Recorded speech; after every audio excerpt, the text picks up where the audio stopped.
tout le monde! Donc maintenant nous allons voir quelle va être la prochaine étape. Une fois que l'on s'est inscrit, qu'on a déposé notre dossier et que nous faisons partie du bassin d'invitation, qu'est-ce qui se passe?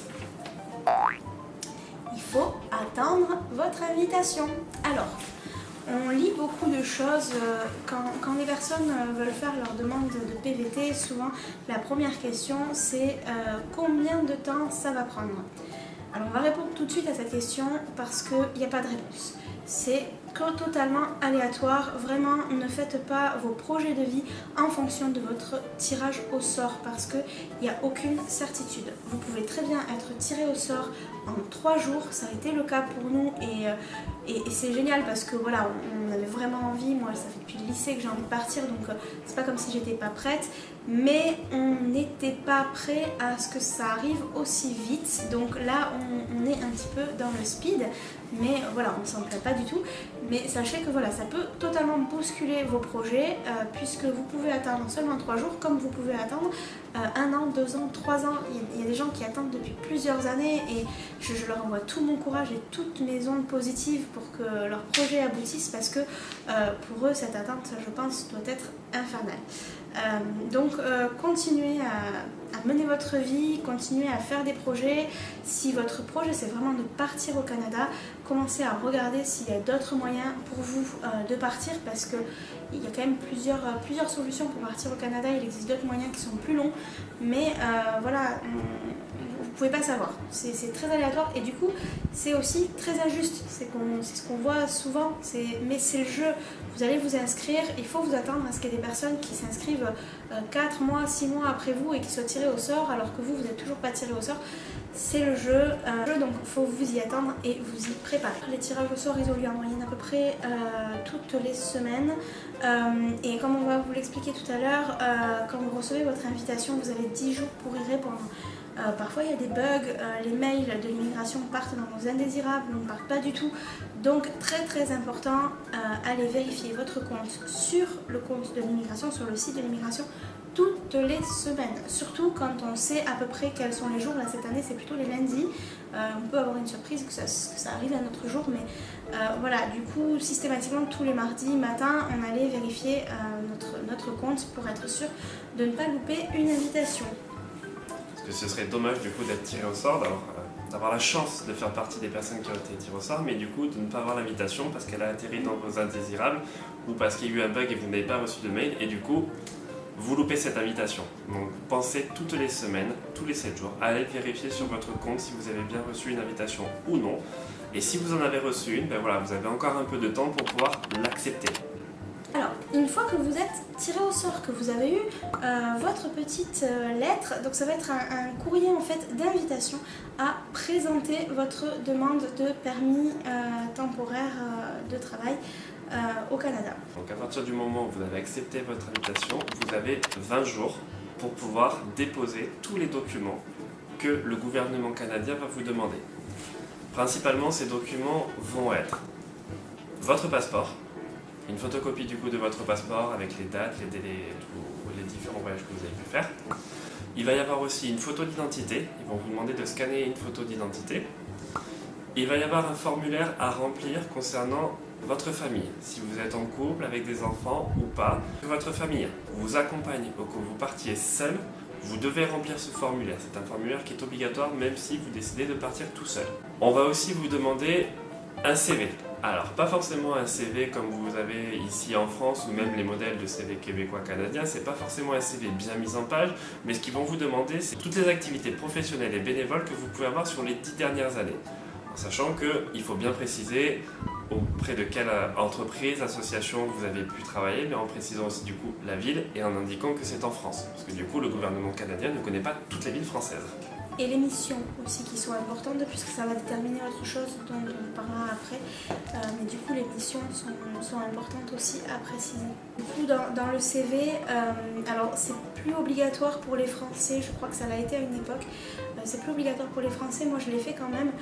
Ça a été vraiment de préciser j'ai pas laissé de trou en fait, c'est-à-dire que quand j'étais en période de chômage, j'ai noté que de telle date à telle date j'étais au chômage, de telle date à telle date j'étais en arrêt maladie ou maternité, de telle date à telle date j'étais en stage, en formation, en auto-entreprise, etc. Ça a permis en fait que le gouvernement, je pense, n'ait pas de doute sur le fait de qu'est-ce que j'ai fait pendant ce temps-là, est-ce que j'étais à l'étranger, est-ce que j'étais... et me demande du coup des informations complémentaires. Voilà, on m'a pas demandé d'informations supplémentaires, je pense que mon CV était plutôt très complet, il n'y avait vraiment aucun trou.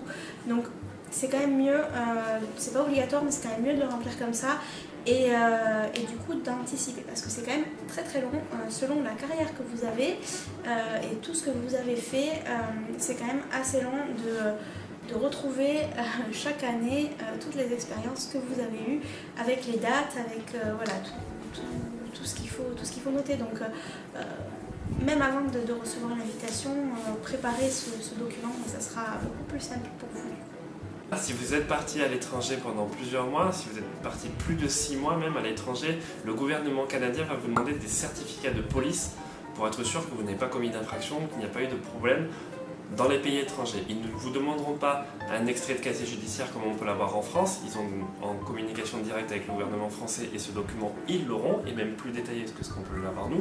Mais si vous partez pendant plus de 6 mois dans un pays étranger, ils vont vous demander ce certificat de police. Donc ça aussi, éventuellement, anticiper les démarches, parce qu'en fonction du pays, ça prend plus ou moins de temps, et ça peut même être payant dans certains cas. Donc voilà, si vous êtes parti plus de 6 mois à l'étranger, renseignez-vous comment récupérer ce certificat de police. Faites-le dès maintenant, même si vous n'avez pas reçu l'invitation, comme quoi vous serez toujours dans ce délai de 20 jours pour pouvoir transmettre tous les documents. En sachant que si vous n'avez pas pu anticiper ces démarches-là, que vous avez été tiré au sort, vous avez accepté l'invitation, et que le temps que vous receviez ce certificat de police, ça risque de dépasser le délai de 20 jours, vous avez la possibilité d'envoyer un mail au service technique de l'immigration pour les prévenir en fournissant une preuve que vous avez demandé le certificat de police, que celui-ci arrivera peut-être après le délai, et du coup ils patienteront un peu le temps que vous le recevez. Mais si vous pouvez anticiper aussi cette démarche parce que ça peut être un peu plus long. Mais c'est une source, c'est une source de stress d'envoyer un mail à l'immigration, d'être sûr qu'ils l'ont reçu, qu'ils le prennent bien en considération. Donc le mieux, c'est quand même d'anticiper. Une fois que vous avez téléversé tous les documents sur le site du gouvernement canadien, que ceux-ci sont conformes, lisibles, qu'il n'y a pas de problème, le gouvernement le valide et vous fait passer à l'étape suivante qui est de relever des données biométriques. Ces données biométriques ne correspondent pas à celles que vous avez transmises avec votre passeport. Même si maintenant, actuellement, nous avons des passeports dits biométriques, nous avons certaines données, mais celles-ci ne sont pas suffisantes. Et nous avons l'obligation, du coup, d'aller dans des centres de réception des données biométriques pour pouvoir les faire et les transmettre au gouvernement. En France, il n'y a que 2 endroits où vous pouvez le faire, à Paris ou à Lyon. Après, vous pouvez faire ces données n'importe où à l'étranger, sauf au Canada.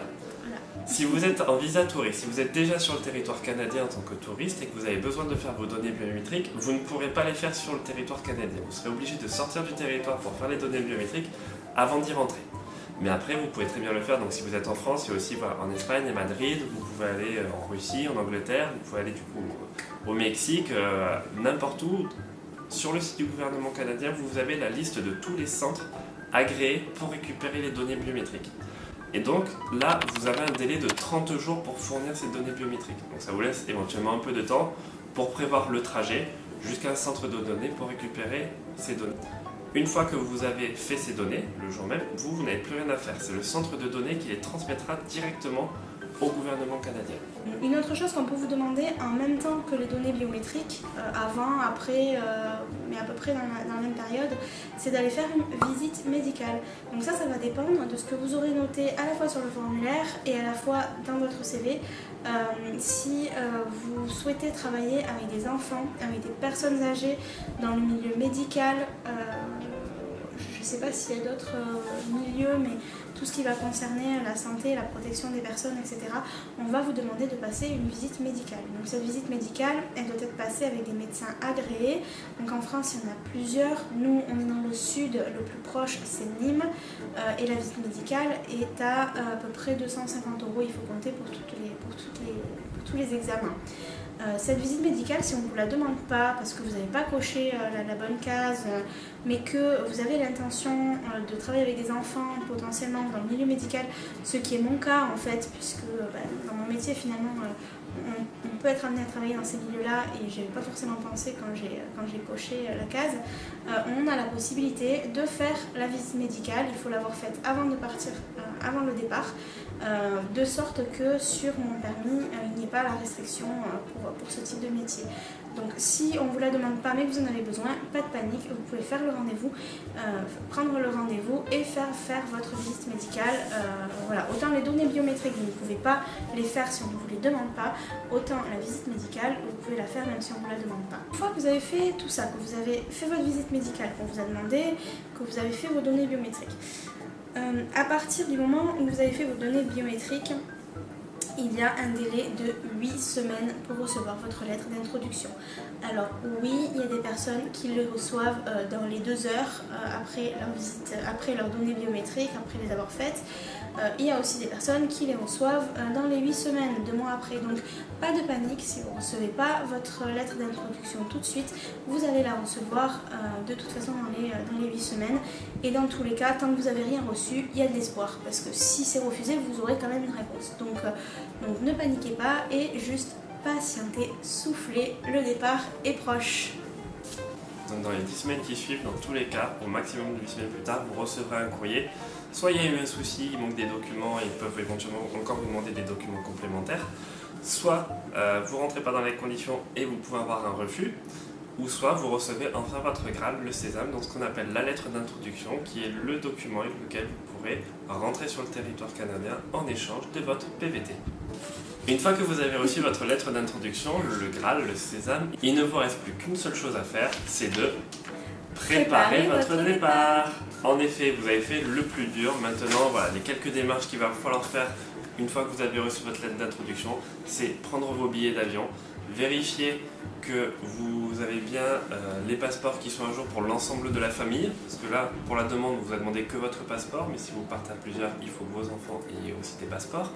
Si vous partez avec des animaux, vérifiez que les animaux ont eux aussi bien leur carnet de santé, un passeport, les vaccins qui sont à jour, voilà, vérifiez que toutes les démarches pour les animaux sont faites. Les vaccins pour les animaux, c'est la rage, c'est obligatoire, il faut le faire à peu près un mois avant le départ. Mais dans tous les cas, ne vous inquiétez pas, on va vous faire une prochaine vidéo dans laquelle on vous notera un peu tout ce qui est la checklist, tout ce qui est à vérifier pour bien préparer son départ et être sûr que l'on part dans des bonnes conditions. Comme d'habitude, n'hésitez pas à vous abonner à notre chaîne, à vous abonner à la page, à mettre des pouces bleus, à aimer la page, la partager pour que ça puisse renseigner d'autres personnes déjà sur cette première étape, comment se passe le PVT. Et on vous attend pour les nombreuses, on espère, sur notre chaîne pour suivre les prochaines vidéos. Salut.